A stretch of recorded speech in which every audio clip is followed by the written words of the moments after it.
yang betul setiap minggu 25%, dan yang di gereja setiap sekolah sahabat 56%. Jadi masuk di sini tidak ada yang 25% ke atas. Itulah sebabnya tidak sama ini kita punya jemaat bahwa kita harus kembali ini sebab. Mengapa soalnya lagi adalah mengapa perlu kembali ke Islam? Di dalam 2 Timotius 3 ayat 1-5, ketahuilah bahwa di hari-hari terakhir, apalagi semua namanya, tapi sungguh saat ini akan datang masa yang sukar. Itulah sebabnya apabila datang masa yang sukar, harus balik akal jari, harus kembali. Kita baca ayat ini sekarang. Manusia akan mencintai dirinya, menjadi hamba Allah. Mereka akan membuat, menyombong, mereka akan menfitnah, mereka akan berontak terhadap orang tua, tidak tahu berterima kasih, tidak peduli apa, tidak mau berdamai, tidak tahu kasih, menjelek, kata menunjukkan menjelek apa, tidak dapat mengekang diri, tidak dapat mengeluarkan diri, gagal, tidak suka yang baik, suka mengkhianati, tidak berpikir panjang, berlagak tahu, lebih menuruti hawa nafsu daripada menuruti Allah. Secara akhirnya mereka menjalankan ibadah dalam Tuhan istiqomah juga masih suka. Kita akan berhadapan dengan masa yang sukar. Jadi mengapa harus kembali ke Tuhan?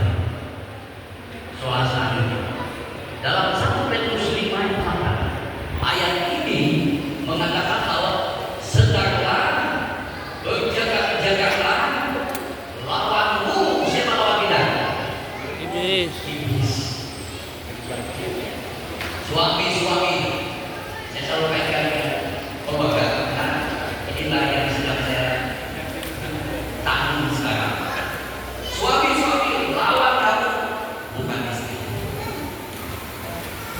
Dan istri-istri lawan kamu, bukan suami. Ibu bapak lawan kamu, bukan anak-anak dan anak-anak. Lawan kamu di rumah itu bukan ibu bapak. Malah kami firman bersama jelas bahwa lawan kita siapa?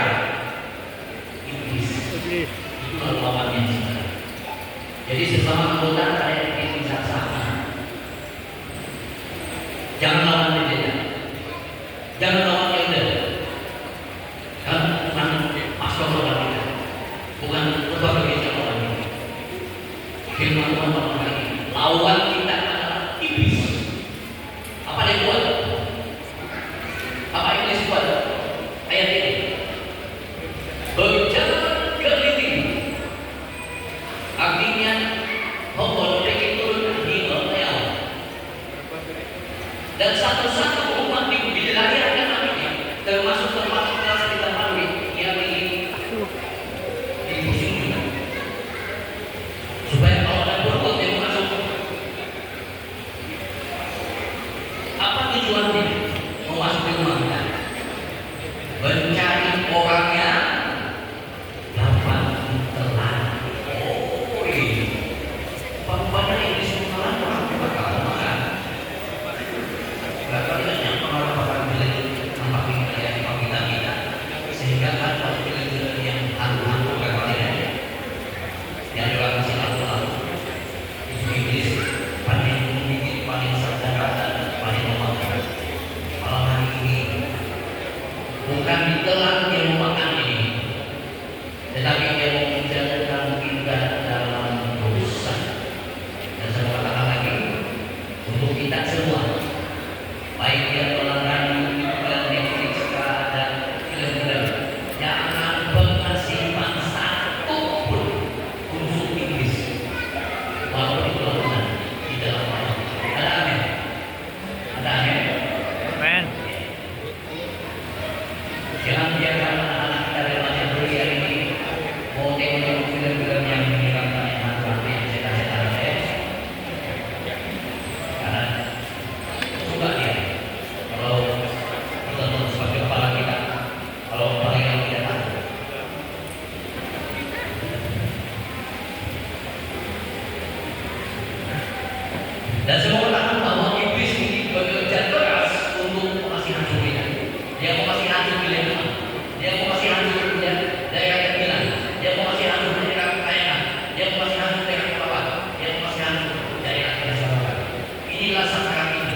Itulah sebabnya Pak Kita dengan tidak berapa ini harus kembali ke mesbah iblis melalui alam-alam agent yang kami ini sudah berada di Salvation, sudah berada di sana membeli muka-muka dengan ajaran-ajaran yang palsu.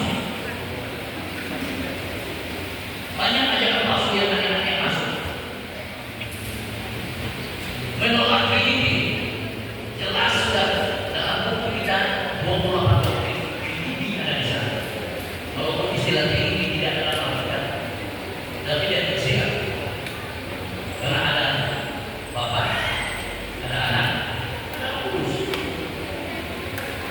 Jangan lagi belajar fokus itu lakukan, itu aneh. Dan sudah ada lagi yang menentukan bila Yesus datang. 2031 dalam kiamat sudah. 2 Tesalonika 2 ayat 1-3. Tentang kedatangan Tuhan kita Yesus Kristus dan terhubungnya kita dengan Dia. Kami minta kepada saudara-saudara, janganlah kamu membuat dirimu sesat. Sebab sebelum hari itu haruslah datang dahulu bukan dan haruslah dinyatakan dahulu manusia dibuka yang harus binasa. Firman Tuhan berarti ayat 9. Kamu heran bahwa kamu begitu lekas berbalik daripada Dia. Yang paling Tuhan kasih kamu Dia, Kristus yang memanggil kamu dan mengikuti suatu Injil lain. Salvation sudah masuk Injil yang lain, yang sebenarnya bukan Injil. Hanya ada orang yang mengacaukan kamu dan yang bermaksud untuk memutarbalikkan hidup Kristus. Ya, yang terjadi di sini. Tetapi sekalipun kami Paulus atau seorang malaikat dari surga yang memerintahkan kepada kamu suatu Injil yang berbeza dengan Injil yang telah kami berikan kepadamu. Apakah firman Tuhan? Kosong betul. Ya. Tegas betul. Pedas. Terkutuk kalian oleh Tuhan. Mereka yang memberitakan Injil yang berbeza dengan Injil yang kita terima sendiri. Kalau pada pikir sini 5 Rasulan 1:9, ketika sabda Allah yang tertulis di Biblia, iblis belajar tentang Alkitab. Jadi jangan juga bilang hari betul ini tapi masih dengan kita atau modal betul tua bang yang bersama bantaran kita dan bersihnya mobil. Malah hari ini mana saya datang kita. Bodoh buat mengatakan malah iblis belajar tentang kita. Apa tujuan dia? Mengeliru, menyesatkan, dan banyak yang tersesat, banyak yang terkeliru. Karena iblis dia belajar, kemudian dia salurkan kepada agent alam-alamnya yang hari ini sudah menyusup di gereja. Itulah sebabnya tema dia sepanjang tahun ini adalah kita itu harus kembali ke mesbah. Mengapa perlu kembali ke mesbah? Kalau kita lihat Wahyu 3 ayat 15-16, kita berada di satu zaman yang sangat merisaukan. Kita berada di zamannya jemaat Laodikia. Apa itu jemaat Laodikia? Rohani dia adalah 50-50. Saking kita tahu setengah masa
telah memperkayakan dirimu. Aku tidak kekurangan apa-apa. Dan engkau tidak tahu bahwa engkau melarang malam miskin, buta, telanjang lagi. Jadi jemaat Laodikia di dalam perbuatan ia telah digenapi bermula pada tahun 1844 sehingga 2024 kita hari ini kita hidup di zaman Laodikia. Dan bagaimana rohani Laodikia seperti yang sudah dibaca tadi, suam-suam, tidak panas, tidak juga dingin. Nah, ada beberapa perkataan tadi yang dikatakan, aku kaya, kata umat-umat Tuhan di zaman Laodikia. Aku kaya tidak merasa tidak memerlukan apa-apa lagi tentang Alkitab. Soal doktrin tahu semua. Kita yang sampai habis waktu sih. Ditanya soal makan minum apa yang boleh dan tidak, semua aku tahu. Ditanya soal habis apa, bersama pembunuhan semua satu kursi. Tapi semua itu tahu seluruh Alkitab. Kita pakar menjawab semua soal. Tetapi rohani kita tidak bertumbuh. Rohani kita tidak firman Tuhan tidak membuat hidup kita kosong. Kita pakar dalam membuat, pakar dalam membuat, pakar firman Tuhan kejadian sampai wahyu, tapi tidak bertumbuh kerohanian kita. Dalam pandangan Tuhan kita itu kosong, tidak dingin, tidak panas. Rohani sepatu dunia sedang. Itulah sebabnya kita harus kembali kepada Tuhan, menyembah Tuhan. Dan kita tidak mau yang sepatu-sepatu. Kalau boleh kita ingin yang segenap hati. Firman Tuhan mengatakan bahwa kasihilah Tuhan kamu dengan apa? Segenap hati, sungguh sebulan hati. Itulah Tuhan. Harus mengasihinya sepenuh hati. Bagaimana mengenai istri di sini? Kamu suka nggak kalau suami kamu bilang I love you separuh? Bagaimana kayak kita? Atau yang suami-suami di sini istri kamu bilang I love you, tapi kamu jangan berikan. Dan apa itu? I love you harus separuh. Mengasihi Tuhan harus sepenuhnya. I love you harus sepenuhnya maksudnya. Jangan separuh-separuh. Kemudian jemaat Laodikia merasa diri benar, orang yang sama. Dan itu saya akan ulas apa kata Pak Yesus. Mudah melihat kesalahan orang lain, tetapi tidak melihat kesalahan sendiri. Lukas 6:40. Bagaimana hati orang berkata kepada saudara, saudara biarkan aku mengeluarkan seluruh yang ada di dalam hati. Kecil saja kalau seluruh. Padahal balut yang ada dalam matamu tidak dikembalikan. Kamu tahu apa itu balut? Kayu itu satu. Boroti kamu. Itu tidak nampak. Tapi seluruh yang kecil tidak nampak di orang lain. Hai orang munafik. Keluarkan dahulu balut dari matamu, maka engkau akan lihat dengan jelas untuk mengeluarkan seluruh dari mata saudara. Di dalam kitab dunia banyak hakim-hakim Tuhan melihat itu, oh dia punya kesempatan dengan saudara ini. Dia punya ini pakaian untuk ditambah jadi diketahui tidak nanti di meja. Kita bahwa urusan keselamatan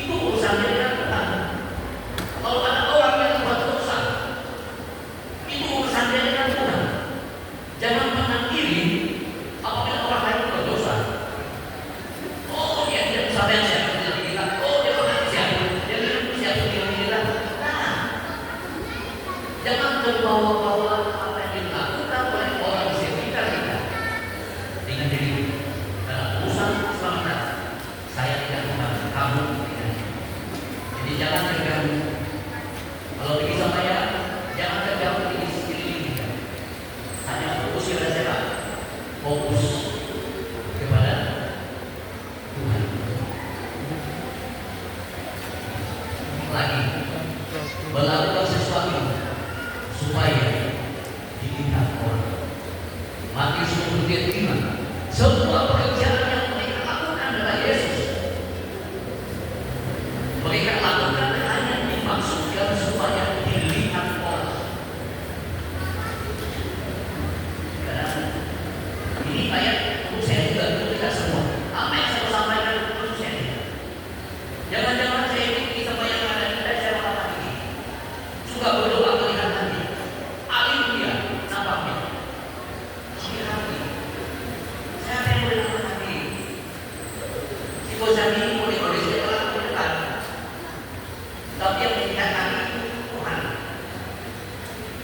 Jadi dalam hidup Tuhan ini kita usahakan jangan pelaku Tuhan.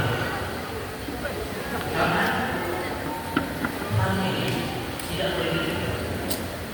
Dia akan melihat hati kita. Ya. Kita boleh sejak berdoa bersungguh-sungguh kelihatannya apabila Tuhan melihat kita. Kita boleh sejak menantikan sampai kita kasih sampai pada kita pikirnya. Dua orang tidak oke, tapi dalam hati yang disatakan mereka orang hanya untuk dilihat orang. Terlihat bagus di luar, tapi di dalam sana tidak ada apa. Matius 23:28. Celaka orang Yesus, hai adalah orang Farisi, hanya orang munafik.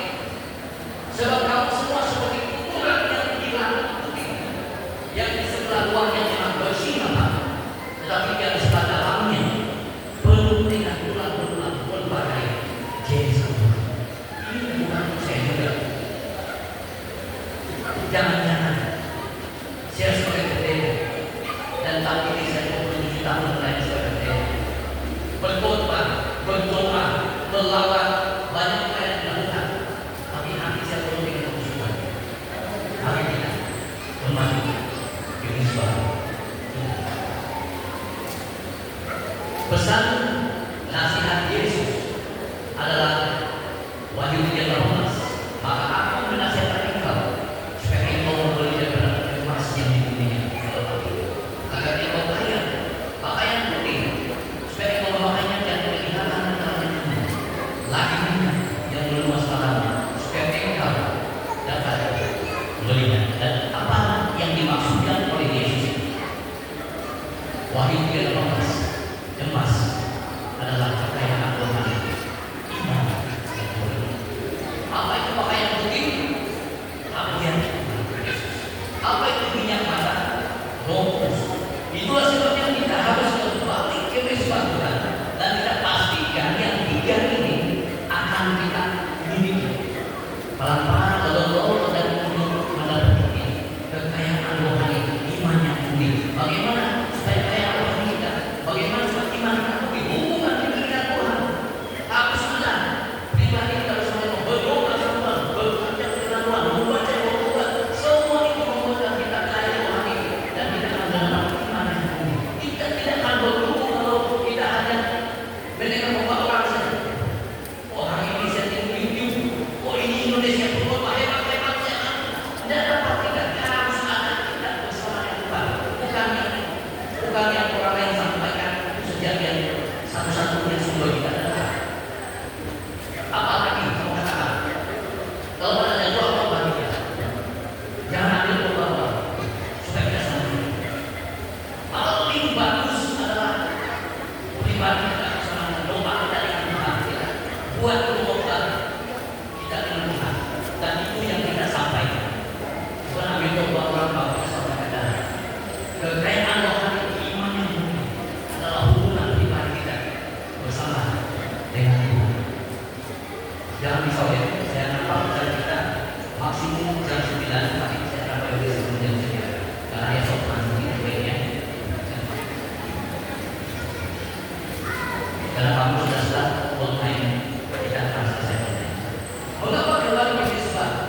Dan kalau dengan kasih itu istilah agape, tidak syarat mengasihi.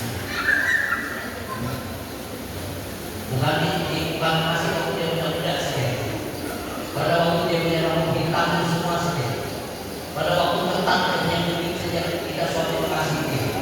Hari ini bakal berubah. Dulu saya rasa saya tidak dulu.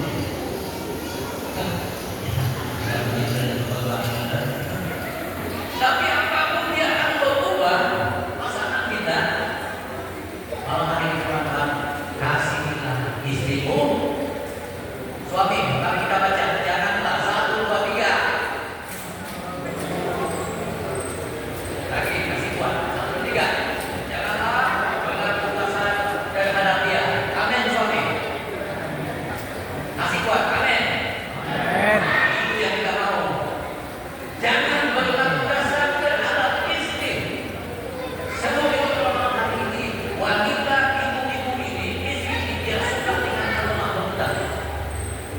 Anak-anak muda yang bujang-bujang, kalau mau murah pastikan adalah lembut suaramu. Itu jurus itu. Jangan kasar-kasar kalau murah. Dan kelembutan itu harus diteruskan pada waktu yang suami dan istri. Coba kalau istri itu mulai naik suara sudah. Kita suami tetap suara kita tetap kita lembut. Tidak akan menjadi para istri kita. Ada amin suami. Oh ini nanti. Pada waktu istri marah, istrinya juga ikut marah, gitu kan? Ada amin pada itu. Tapi malam hari tidak demikian. Pada waktu istri mulai masih main not ya, yang tadi dia auto sekarang masuk pikirannya sudah. Atau yang ingin punya suara, kita suami disuruh pada malam hari kita disuruh. Jangan kalau kasar tapi kita. Jadi waktu dia orang marah sudah, mau cewek-cewek sudah, kita langsung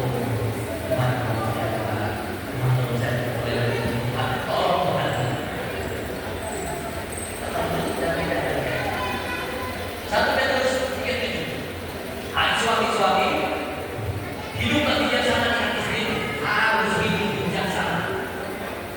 Mun istri ini bukan kalau wayang istri, pikiran kalau otak karena beda. Kalau wayang begini, itu wayang istri. Laki-lakinya lurusnya kalau kita biasa laki-laki. Jadi kita ini disuruh untuk bijaksana. Sebagai kaum yang lemah, hormati mereka sebagai teman pewaris. Dari kasih karunia itu kehidupan. Supaya apa?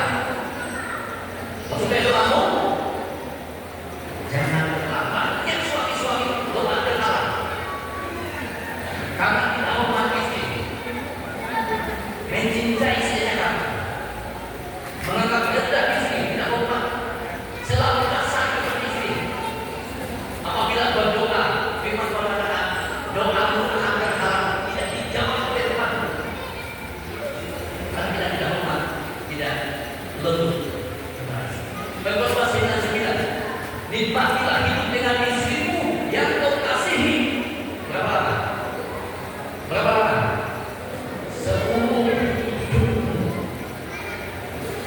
Bukannya bilang pada waktu muda saja. Dan ada nikmati. Nikmati hidup dengan istri seumur hidup. Dan itulah komitmen perkawinan seumur hidup. Tidak ada kontrak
Dia lebih berharga daripada teman.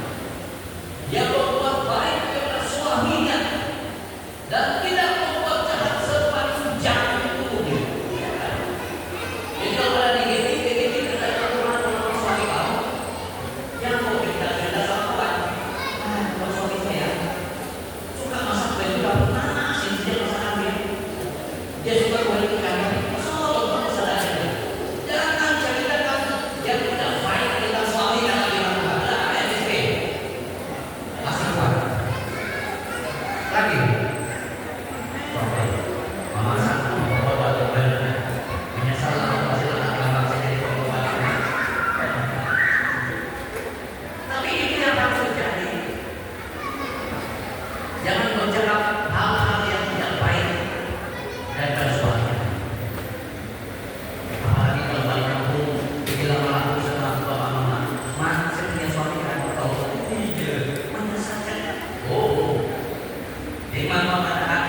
Tidak berbuat jahat, tidak menceritakan hal-hal yang tidak baik kepada suaminya sepanjang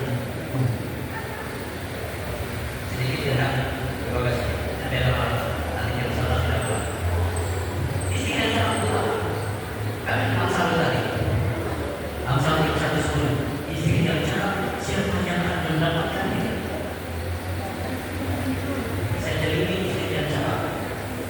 Adalah berakal mulia, berbudi luhur. Jadi istri yang berbudi luhur itu adalah mempunyai jiwa yang lemah lembut dan suka dengan kedamaian, ketentraman. Itu adalah istri yang jahat. Itu sebabnya Salomo mengatakan istri yang demikian lebih berharga daripada permata. Dan istri-istri dalam hal itu kita berusaha supaya kita adalah lemah lembut kepada suami, seperti kita lemah lembut apabila kita bercakap sama, lemah lembut kepada anak-anak, suka dengan kedamaian, rendah hati, tidak agresif. Itu yang kita harus miliki sebagai istri. Iblis menyerang perkawinan, Tuhan yang merencanakan perkawinan kepada kita, makhluk ciptaan yang hebat dan luar biasa. Dalam perkawinan itu ada berkat dan ujian. Saya ulang, dalam perkawinan itu ada berkat dan ada kesucian. Dan iblis tidak suka dengan berkat, iblis tidak suka dengan kesucian, sehingga iblis mau menyerang berkat dan kesucian itu daripada perkawinan kita, supaya bukan berkat, bukan kesucian yang kita terima, tetapi hukum dan kenajatan. Firman Tuhan Ibrani 13:4, hendaklah kamu semua penuh hormat dalam perkawinan yang telah dikuduskan, yang telah diberkati oleh Tuhan.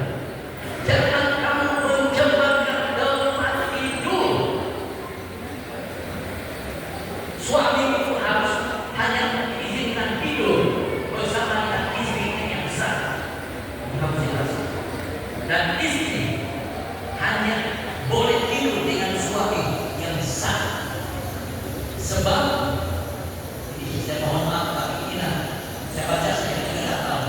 Sebab orang-orang sebenarnya berzina akan diampuni oleh Tuhan. Jadi kita harus hormat akan keputusan perkawinan. 2 kutipan terakhir. Allah dan mereka diterima pasukan satu lagi. Renungan dan doa akan mencegah kita dengan tidak diikat di dalam bahaya dan negeri tidak diselamatkan dari banyak kemarahan. Harus ada renungan, harus ada dalam doa. Apabila kita kembali di mezbah Tuhan dan kutipan terakhir dalam hari ini seperti ini. Semoga tidak sia-sia. Walaupun kamu sibuk, jangan gagal mengumpulkan keluarga kamu, mengumpulkan keluarga kita, memiliki mezbah Tuhan. Mintalah penjagaan perhatian suci di dalam Tuhan. Ingatlah bahwa orang yang Anda sayangi, siapa yang kita sayangi, bapak kita, ibu kita, suami, istri